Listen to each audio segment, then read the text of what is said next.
Good morning students. Science classes YouTube channel में आपका स्वागत है। आज के वीडियो में हम 10वीं कक्षा विज्ञान विषय का 11वां चैप्टर कार्य ऊर्जा और शक्ति है, उनके अति महत्वपूर्ण प्रश्न हैं, उनके बारे में चर्चा करेंगे।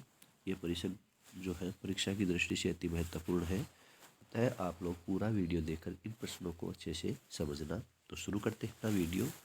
पहले प्रश्न लेते हैं, नंबर लेते हैं 1। प्रश्न नंबर 1 में क्या पूछा है?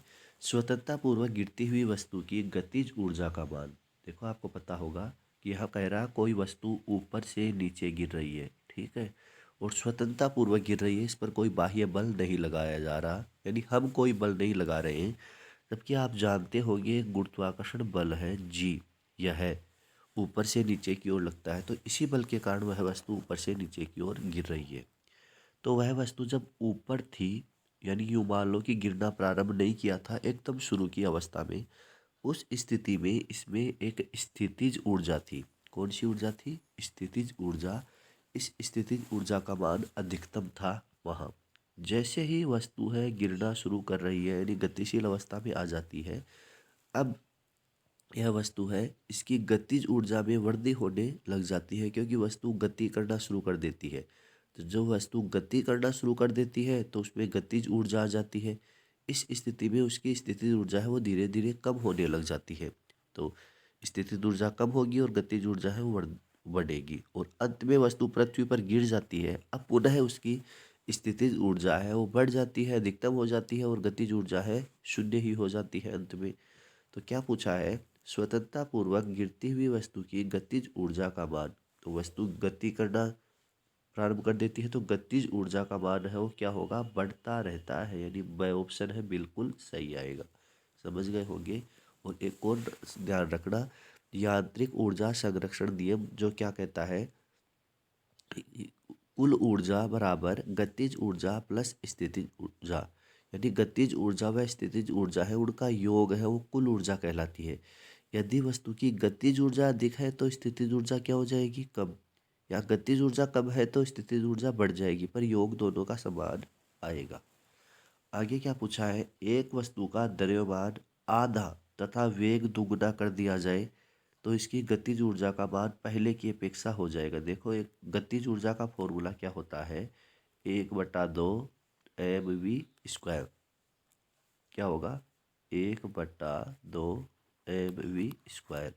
तो एम का मान द्रव्यमान कितना कर दे? आधा, यानी बटा 2 कर दे, और वेग कर दे दुगुना, ये वी है, ये कितना कर दे? 2 कर दे, दुगुना कर दे पहले की तुलना में।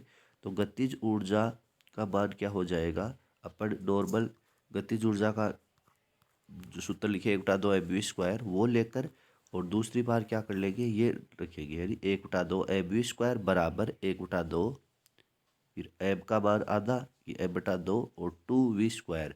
ऐसे इनको काटे तो अंत में 2 बच जाता है, यानी क्या होगा? इसकी गतिज ऊर्जा का मान पहले की अपेक्षा हो जाएगा दोगुना। ठीक है, पहले की अपेक्षा क्या हो जाएगा? दोगुना, यानी ब ऑप्शन है वो सही है। इसके बाद क्या पूछा है? पढ़ से आगे, यदि एक छात्र 20 किलोग्राम पानी सहित भरी बाल्टी को 30 मीटर गहरे कुएं से 5 मिनट में खींचता है तो छात्र की शक्ति क्या होगी? देखो, क्या क्या दे दिया अपन को। एक तो दे दिया 20 किलोग्राम, तो एम का मान है 20, ठीक। 30 मीटर गहरे कुएं से, तो 30 मीटर, इसकी ऊंचाई हाइट कितनी दे दी, या विस्थापन कितना दे दिया? 30 मीटर, ठीक है। 5 मिनट में खींचता है तो टी कितना दे दिया इसने? T 5 minute. 5 मिनट को सेकंड में बदलो तो आप लोग क्या करोगे? इसको 60 से गुणा करोगे तो कितने हो गए? 300 सेकंड। तो छात्र की शक्ति होगी, क्योंकि हम जानते हैं शक्ति, यानी शक्ति, कार्य करने की दर को शक्ति कहते हैं, यानी P बराबर क्या हो गया? W/T। पर यहाँ W मान न देकर अगले ने M दे दिया, S दे दिया, T दे दिया, और यहाँ ये G का मान दे दिया। तो इस स्थिति में किया गया कार्य किसके बराबर होगा? क्योंकि वस्तु को नीचे से ऊपर या ऊपर से नीचे लेकर जाते हैं, तो किया गया कार्य है उसकी स्थितिज ऊर्जा के बराबर होता है। तो स्थितिज ऊर्जा का फॉर्मूला क्या है? mgh। तो W की जगह हम mgh रखेंगे तो क्या आ जाएगा? P बराबर mgh/T। अब देखो, W ये P बराबर क्या हो गया, mgs/t। अब अपने पास सभी मान दे रखे हैं तो हम सभी मान है वो रख लेंगे। तो देखो क्या आएगा, P बराबर है m का मान कितना है 20, ठीक। g का मान कितना दिया है इसने 10। वैसे तो 9.8 मीटर प्रति सेकंड स्क्वायर होता है, पर यहाँ 10 दे दिया हल करने के लिए, हमें आसानी हो इसके लिए। h का मान है कितना 30 मीटर, तो 30, ये 30 आ गया। फिर बट्टे टी का मान कितना है, टी का मान कितना दिया था 5 मिनट, और इसको सेकंड में बदला तो 300 आ गया, 300 सेकंड। तो यहाँ लिख देंगे अपन कितना 300, ठीक है। अब अपन इसको हल करते हैं। तो यहाँ पर क्या आएगा, पहले 30, ये 30 मीटर ये था, जीरो से देखना इधर एक जीरो है, उससे अपन ये जीरो वाला ये जीरो काट देते हैं। फिर कितना 30 बच गया, तो 30 से ये 30 काट देते हैं, ठीक है। तो देखो क्या बच गया आगे, ये बच गया 20। तो उत्तर आ जाएगा 20 वाट, यानी ए ऑप्शन है सही हो जाएगा। आगे पूछा है, बंदूक से दागी गई गोली में ऊर्जा होती है। देखो बंदूक है, जब उससे गोली दागी गई तो गोली है वो गति करना प्रारंभ कर देती है, तो गतिशील अवस्था में आ जाती है। तो गतिज ऊर्जा का फॉर्मूला क्या होता है, 1/2 mv²। तो वो 1/2, ये तो नियत है, 1 और 2 m और v है, इनके कारण उसमें ऊर्जा होती है। m का मतलब द्रव्यमान, v का मतलब वेग। तो कौन सा ऑप्शन सही होगा, बंदूक से दागी गई गोली में ऊर्जा होती है कौन सी, उसके वेग व द्रव्यमान के कारण, यानी ऑप्शन नंबर ब है, ये बिल्कुल सही हो जाएगा। इसके बाद है 7 नंबर प्रश्न में क्या पूछा है, किसी गेंद को पृथ्वी तल से v वेग से ऊपर फेंकते हैं। कोई गेंद है, उसको पृथ्वी के तल से नीचे से कहाँ फेंका, ऊपर। कौन से वेग से, मान लो कि v वेग उसको दिया, गुरुत्वाकर्षण के विपरीत और यह वस्तु जा रही है क्योंकि इस पर बाह्य बल लगाया। तो उसमें केवल स्थितिज ऊर्जा होती है जब वह, देखो वस्तु को प्रारंभ में हमने जैसे ही हमने फेंका था तो वस्तु उसमें कौन सी ऊर्जा थी, गतिज ऊर्जा थी, क्योंकि वस्तु गति कर रही थी।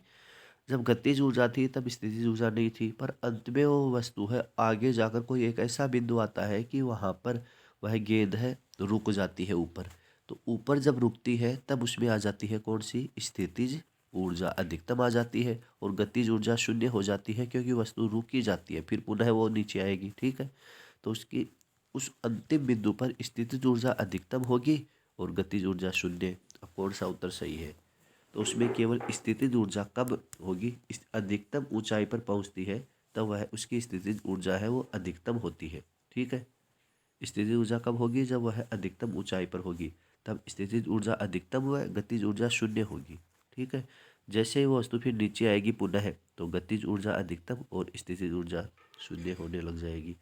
तो यहाँ पूछा है कि किसी गेंद को पृथ्वी तल से v वेग से ऊपर फेंकते हैं तो उसमें केवल स्थितिज ऊर्जा होती है जब वह अधिकतम ऊंचाई पर होती है, ठीक है। यही ऑप्शन हो जाएगा सही। इसके बाद है अगला प्रश्न, एक मनुष्य एक दीवार को धकेलता है। कोई मनुष्य है वो दीवार को क्या कर रहा है, धकेल रहा है, जोर लगा रहा है उस पर, तथा इसको विस्थापित नहीं कर पाता है। वो देखो दीवार है वो वैसे की वैसी रहती है, विस्थापन नहीं होता है। तो वह है दर। अब देखो इनमें क्या आएगा, पहले ये चेक करें कि उस व्यक्ति ने कार्य किया या नहीं। तो कार्य बराबर क्या होता है, बल गुणा विस्थापन, कि उस वस्तु पर बल लगाना चाहिए और वह वस्तु विस्थापित होनी चाहिए तभी कार्य होगा। तो मनुष्य दीवार को धकेल रहा है, जोर तो लगा रहा है, ठीक है, तो बल तो हो रहा है, बल तो लग रहा है, पर विस्थापन देखना नहीं हो रहा क्योंकि दीवार खिसक नहीं पाती। तो इस विस्थापन का मान शून्य है, तो किसी संख्या को शून्य से गुणा करें तो कितना आ जाता है, शून्य। तो इस स्थिति में किया गया कार्य है नहीं होगा शून्य, तो हम कह सकते हैं कोई कार्य नहीं करता है। तो ऑप्शन नंबर 6 है वो बिल्कुल सही हो जाएगा, ठीक। अगला प्रश्न देखते हैं पर 10 नंबर प्रश्न देखना आप, क्या पूछा है, एक प्लेटफॉर्म पर बॉक्स को उठाने में किया गया कार्य निम्न में से किस पर निर्भर करता है। प्लेटफॉर्म पर कोई कुल्ली है, यूँ समझ लो कोई बॉक्स है उसको उठा रहा है, ऊपर उठा रहा है, तो किया गया कार्य निम्न में से किस पर निर्भर करता है। तो अब देखना, ये कोई वस्तु है नीचे से कभी भी ऊपर उठाई जाए या ऊपर से नीचे उठाई जाए, और वो जब उठ रही होती है तो कौन सी ऊर्जा काम करेगी, स्थितिज ऊर्जा, क्योंकि गुरुत्वीय बल के कारण उसमें कार्य हो रहा है, या तो गुरुत्वीय बल की दिशा में या उसके विरुद्ध कार्य होता है। तो ये ये पूछ रहा है कि कार्य निम्न में से किस पर निर्भर करता है। तो इसका मान क्या है, स्थिर। एम का मान जो अगला बता दे। जी का मान स्थिर। और एच है, ये ऊंचाई कितनी है ये देखिए। तो ऊंचाई जिस तक इसे उठाया जाता है उसी पर यह निर्भर करता है। तो एस हो जाएगा ये, ठीक है। एम और जी है, इनका मान तो उधर भी लग रहा था गतिज ऊर्जा में भी, 1/2 mv²। एम वहाँ भी आ रहा था, जी का मान फिक्स होता है।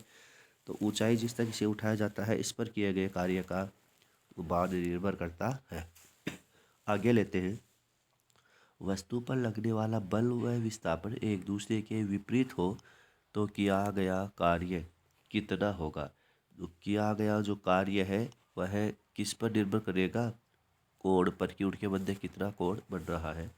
तो वस्तु व विस्थापन है, बल व विस्थापन एक दूसरे के विपरीत हो तो किया गया कार्य है, क्या हो जाएगा, जो थीटा कोण है उन पर निर्भर करेगा। तो डब्ल्यू बराबर हो जाएगा एफ एस कोस थीटा। और अगर ये किया गया कार्य है, यह कैसा हो, जैसे इसने क्या पूछा है यहाँ पर अपन से कि एक दूसरे के विपरीत है।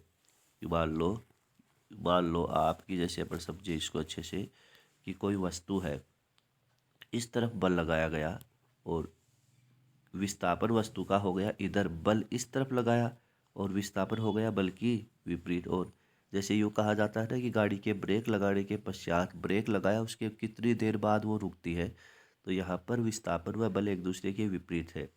तो अगर उनके मध्य थीटा कोण बढ़ रहा है तो किया गया कार्य हो जाएगा डब्ल्यू बराबर एफ एस कोस थीटा। और अगर इसका मान इतना डिग्री हो, कितना, देखो ये कोण कितना बड़ा, 180 डिग्री, तो हो जाएगा एफ एस -1, चूँकि कोस 180 डिग्री का मान होता है -1।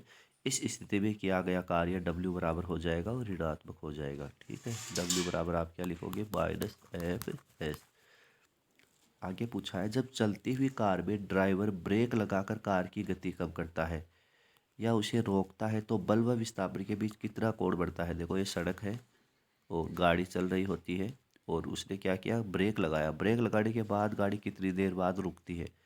तो उस स्थिति में जो बल व विस्थापन एक दूसरे के विपरीत है और जो कोस थीटा का मान आ जाएगा 180 डिग्री, तब किया गया कार्य यही आएगा, जो डब्ल्यू बराबर ऊपर था वो -FS।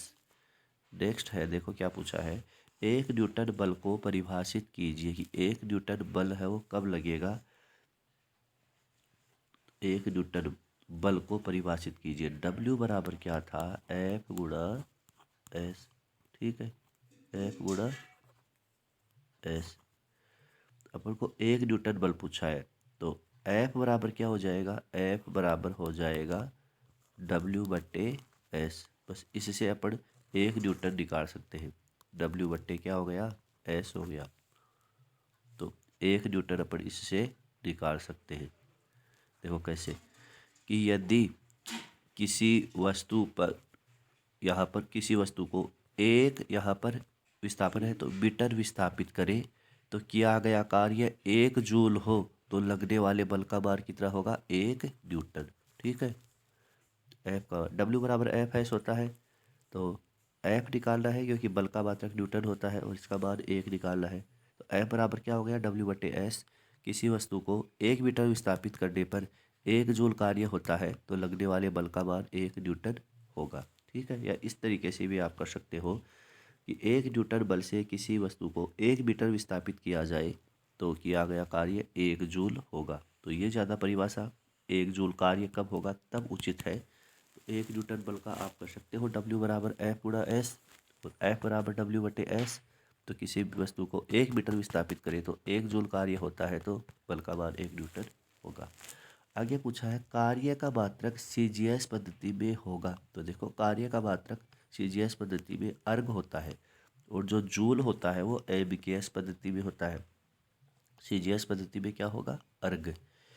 1 जूल कितने अर्ग के बराबर है, तो 1 जूल का मतलब है 10⁻7 अर्ग। 10⁻7 का मतलब 10 के, ये कितने जीरो लगेगी इधर, ये 7 लग जाएगी, तो वो होगा अर्ग जो 1 जूल के बराबर होता है। आगे पूछा है, धनात्मक कार्य के 2 उदाहरण लिखिए। धनात्मक कार्य के दो उदाहरण लिखिए। तो धनात्मक कार्य का मतलब जिस दिशा में बल लग रहा है उसी दिशा में वस्तु विस्थापित हो रही है, तो किया गया कार्य है वो धनात्मक होगा। यानी विस्थापन और जो बल है उनकी दिशा एक ही हो तो किया गया कार्य धनात्मक होगा। और ऋणात्मक कार्य तब होता है कि जब जिस दिशा में बल लग रहा है कार्य उसकी विपरीत ओर हो तो किया गया जिधर बल लग रहा है विस्थापन उसकी विपरीत ओर हो तो किया गया कार्य ऋणात्मक होगा।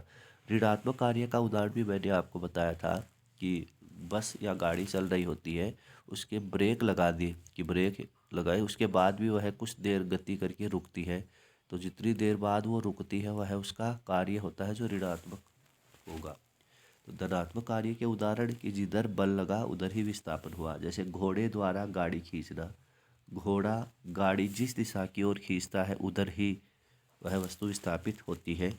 गुरुत्व द्वारा पिंड पर कृत कार्य जब पिंड गिरता है, यानी ऊपर से कोई पिंड गिर रहा होता है नीचे की ओर, तो विस्थापन या बल ऊपर से नीचे की ओर लगा तो विस्थापन यानी वस्तु भी ऊपर से नीचे की ओर गति कर रही है। आगे पूछा है ऊर्जा के विभिन्न स्वरूपों को लिखिए। देखो ऊर्जा है जिसके बारे में क्या कहते हैं कि इसको एक रूप से दूसरे रूप में बदला जा सकता है। तो ऊर्जा है उसके अनेक रूप है। एक यांत्रिक ऊर्जा है, यांत्रिक ऊर्जा कोई वस्तु है जो घूर्णन कर रही है उसके कारण उसमें जो ऊर्जा उत्पन्न होती है वो यांत्रिक ऊर्जा कहलाती है। जैसे जो पंखा चल रहा होता है, मोटर घूम रही होती है, तो वो यांत्रिक ऊर्जा है। ऊष्मा ऊर्जा, ऊष्मा के कारण उत्पन्न ऊर्जा को ऊष्मा ऊर्जा कहते हैं। जैसे प्रेस है, टोस्टर है, हीटर है, इनमें क्या कौन सी ऊर्जा है? ऊष्मा ऊर्जा।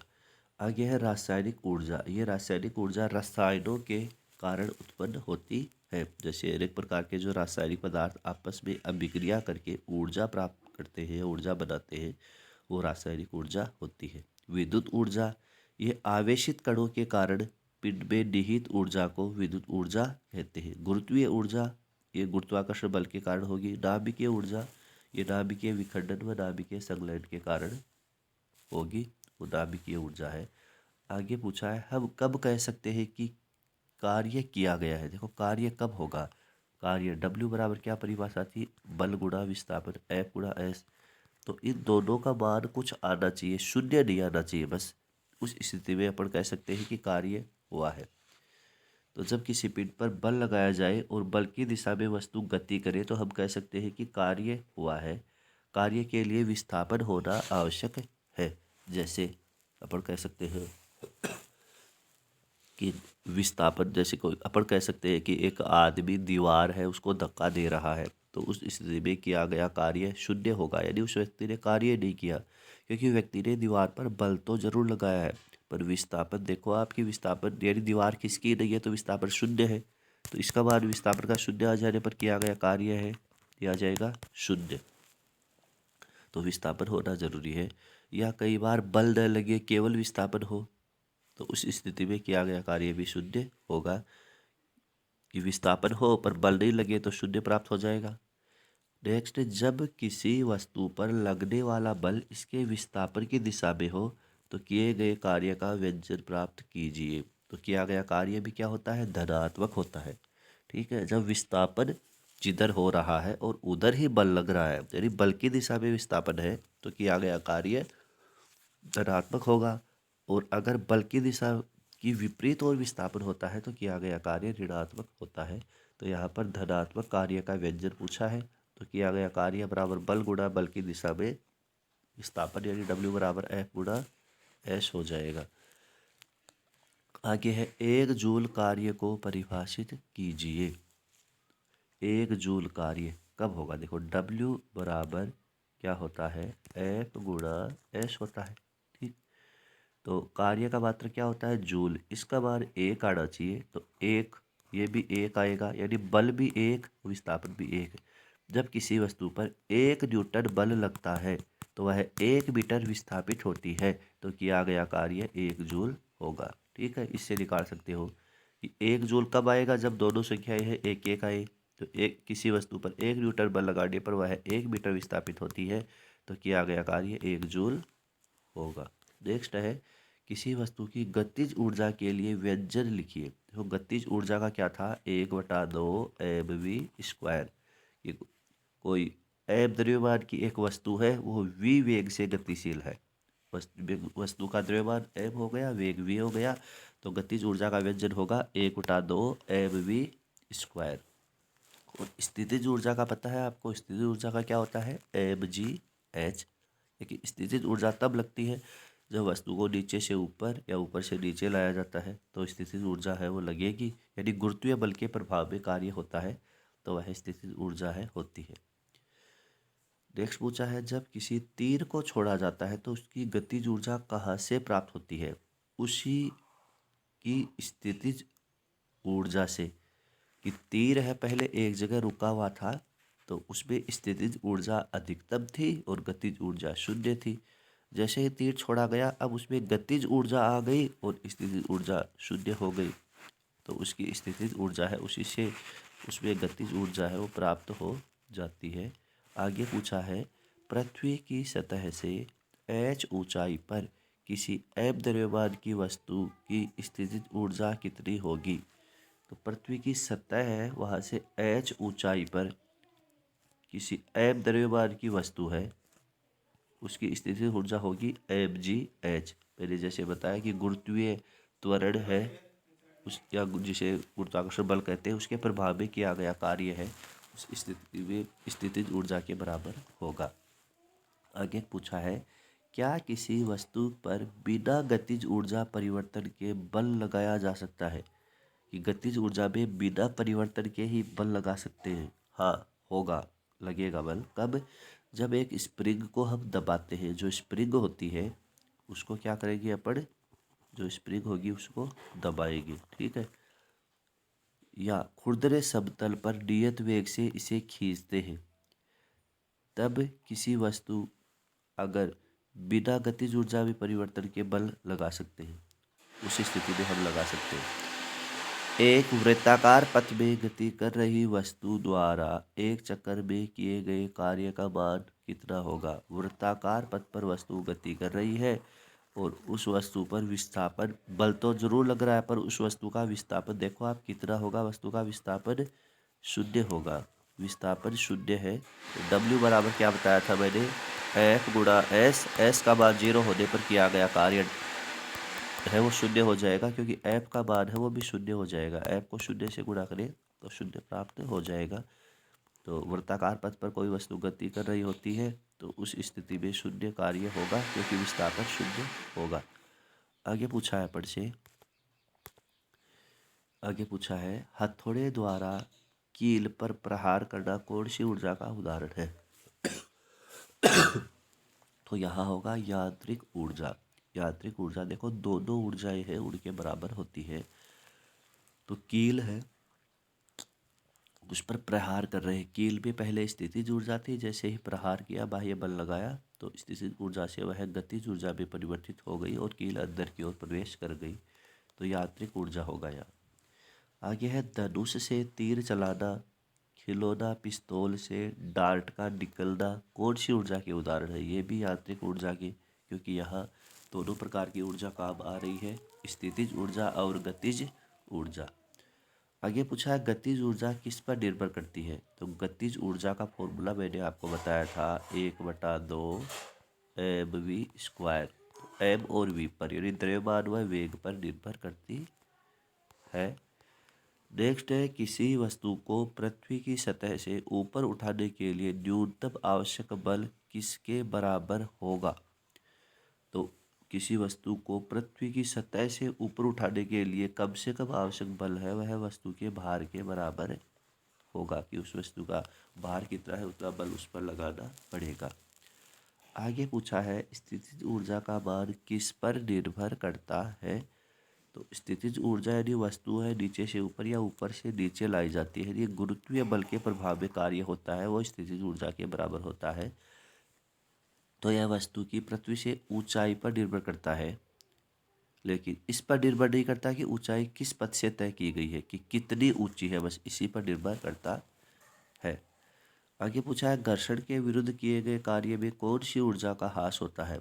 तो कार्य में गतिज ऊर्जा का ह्रास होता है। जैसे ब्रेक लगाने के पश्चात जो घर्षण होता है और गाड़ी कुछ दूरी पर जाकर रुकती है, तो धीरे धीरे जाकर वह गाड़ी है ब्रेक लगाने के पश्चात रुक जाती है, यानी गतिज ऊर्जा कम होती जाती है और स्थितिज ऊर्जा बढ़ती जाती है। तो गतिज ऊर्जा कब होगी, गतिज ऊर्जा का ह्रास है वो होगा। आगे पूछा है क्या वस्तु में बिना संवेग के ऊर्जा संभव है। कि संवेग यानी द्रव्यमान गुणा वेग होता है संवेग, तो इनके बराबर वस्तु में ऊर्जा संभव है। कौन सी ऊर्जा, स्थितिज ऊर्जा। संवेग द्रव्यमान गुणा वेग के बराबर होता है, तो यहाँ पर स्थितिज ऊर्जा है वह बिना संवेग के भी संभव है। कौन सा विद्युत संयंत्र वातावरण के लिए हितकारी है, इसमें प्रदूषण वगैरह भी नहीं हो और पर्यावरण है वो स्वच्छ बना रहे, वह पवन ऊर्जा संयंत्र है। पवन ऊर्जा संयंत्र में आपको पता होगा कि जो पवन चक्कियाँ है वो लगाई जाती है, और पवन चक्की है उनसे फिर पवन जो चलती है, तो पवन चक्की चलेगी, इनसे फिर वो टरबाइन लगा होगा, और टरबाइन घूमने से फिर जनरेटर है वो घूर्णन करेगा, जिससे विद्युत ऊर्जा का उत्पादन होगा। तो पवन ऊर्जा संयंत्र है, याद रखना, यह ऊर्जा का नवीनीकरणीय स्रोत है। इसमें पर्यावरण को कोई हानि नहीं है, क्योंकि हवा चलने के साथ ही इसमें पवन जो चक्की है वो काम करती है। आगे पूछा है शक्ति क्या है।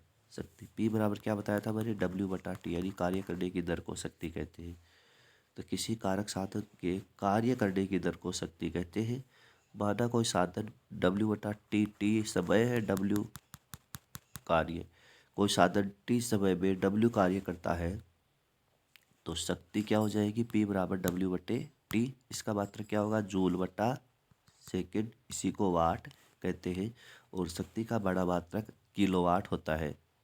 1 किलोवाट बराबर कितना होता है, 1000 वाट, और यह एक अदिश राशि है जिसकी कोई दिशा नहीं होती। आगे पूछा है पढ़ से 1 वाट शक्ति को परिभाषित कीजिए। यानी P 1 वाट शक्ति, तो मैंने बताया था P बराबर W/T होता है। P शक्ति का मात्रक जूल/सेकंड, या इसी को वाट कहते हैं। तो वो 1 वाट कब आएगा, जब W और T का मान 1 आ जाए, यानी जब 1 सेकंड में किया गया कार्य कितना हो, 1 जूल हो। किसी स्रोत से 1 सेकंड में 1 जूल कार्य करना पड़े, तो शक्ति का मान होगा 1 वाट। ठीक, आगे है औसत शक्ति को परिभाषित कीजिए। तो औसत शक्ति का मतलब है कुल उपभोग की गई ऊर्जा को कुल लिए गए समय से भाग देकर निकाली गई शक्ति औसत शक्ति कहलाती है। यहाँ पर क्या करेंगे, जो समय था वो और जो ऊर्जा थी वो जूल में, तो उनका भाग देकर प्राप्त कर सकते हैं। किसी निकाय में अभिविन्यास के कारण कौन सी ऊर्जा संग्रहित रहती है। कोई निकाय है, उसकी स्थिति के कारण कौन सी ऊर्जा रहेगी, उसमें स्थितिज ऊर्जा रहेगी। घड़ी में चाबी भरने पर स्प्रिंग में कौन सी ऊर्जा संचित होती है। घड़ी के चलते रहने पर यह ऊर्जा कौन सी ऊर्जा में परिवर्तित हो जाती है।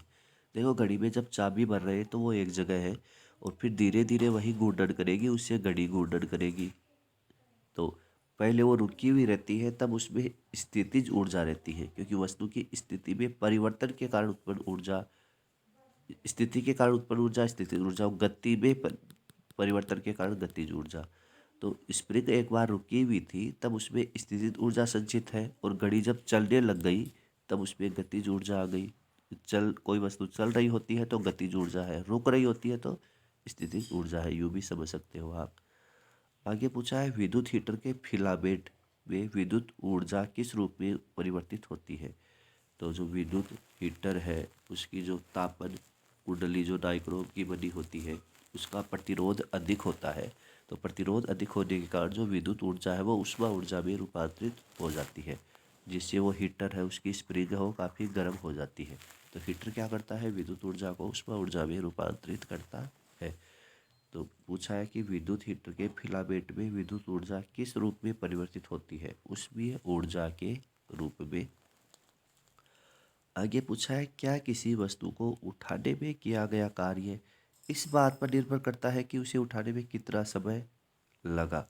तो समय, वस्तु को उठा रहे तो उठा रहे हैं तो कौन सी ऊर्जा लगेगी, नीचे से ऊपर जा रही है वस्तु या ऊपर से नीचे जा रही है, तो स्थितिज ऊर्जा जो क्या होती है mgh। तो किस पर निर्भर कर रही है, द्रव्यमान पर और गुरुत्वीय त्वरण पर और ऊंचाई पर।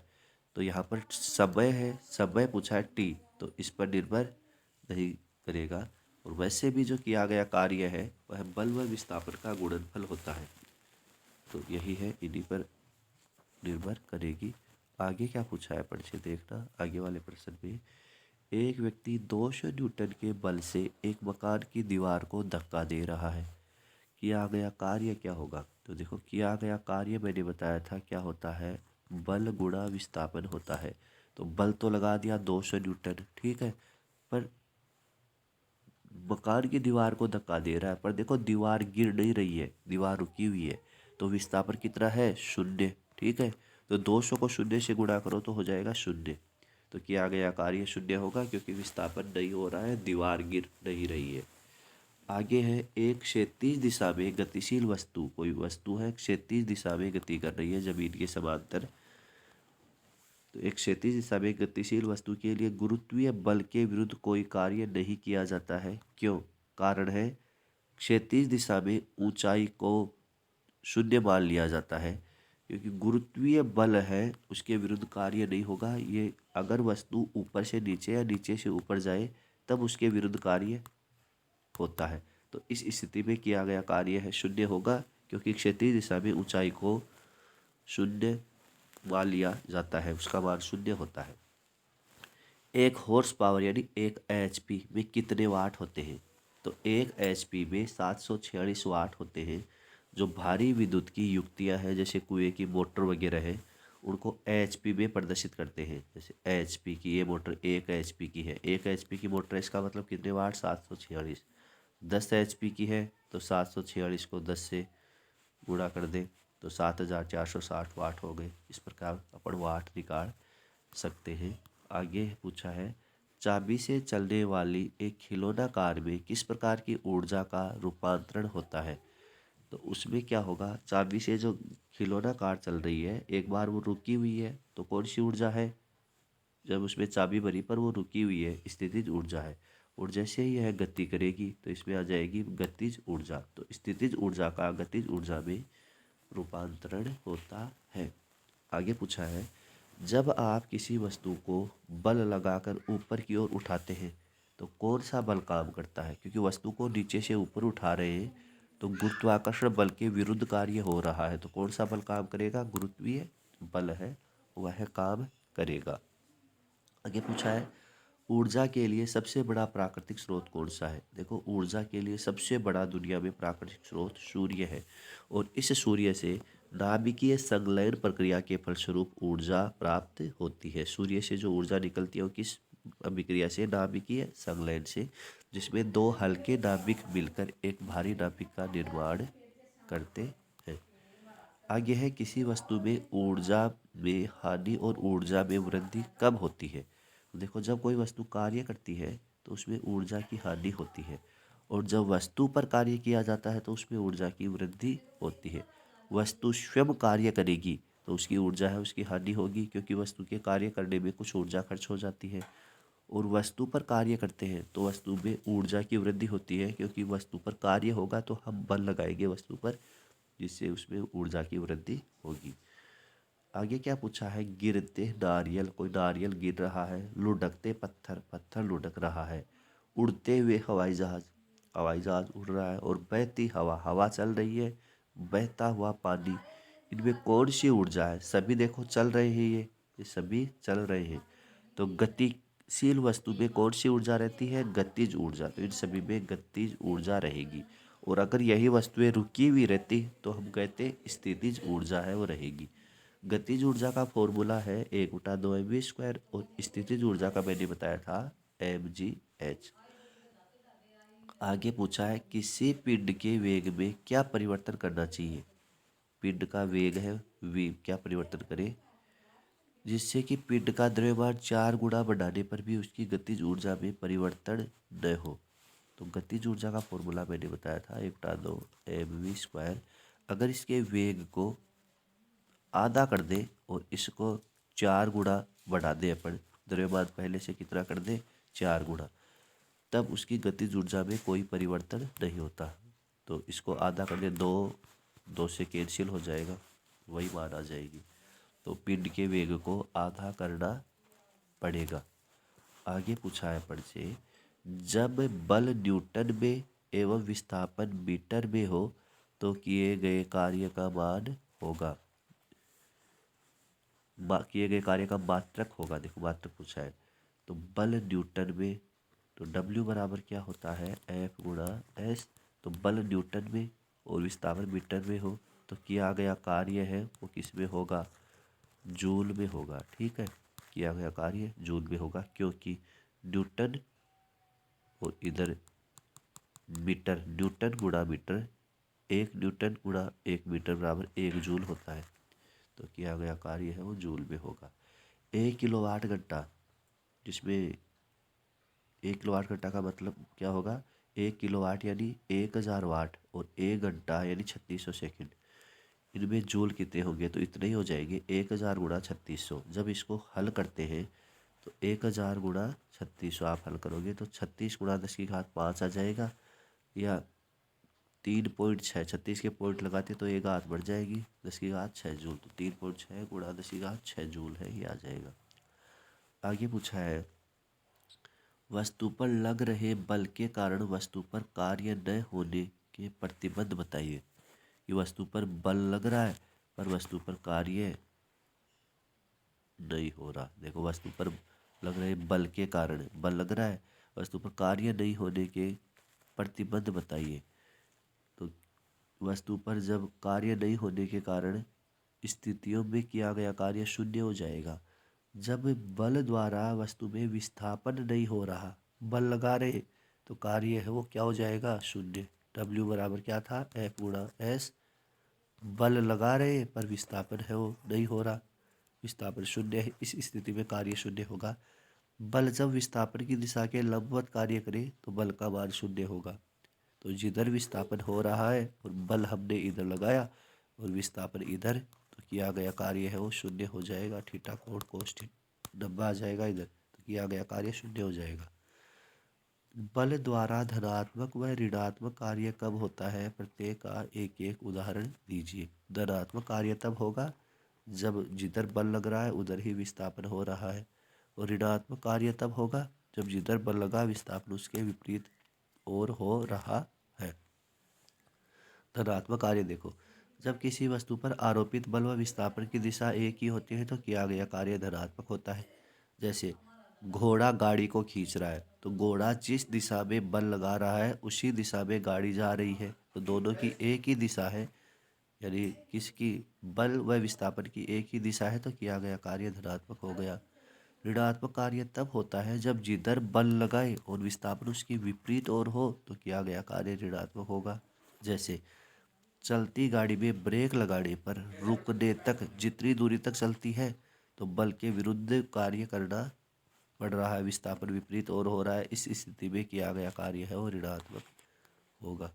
आगे पूछा है, क्या गतिज ऊर्जा का भार गति की दिशा पर निर्भर करता है।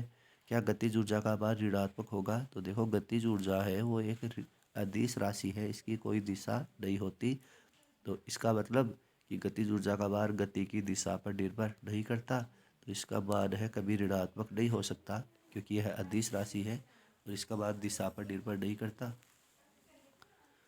आगे है, गुलेल में कैसे ऊर्जा कैसे संचित रहती है। तो गुलेल जो होती है उसमें ऊर्जा किस प्रकार संचित रहेगी, देखना। जब गुलेल के रबड़ को किसी गोलियां कंकड़ से खींचते हैं तो रबड़ को खींचने में किया गया कार्य उसकी स्थितिज ऊर्जा के रूप में संचित हो जाता है।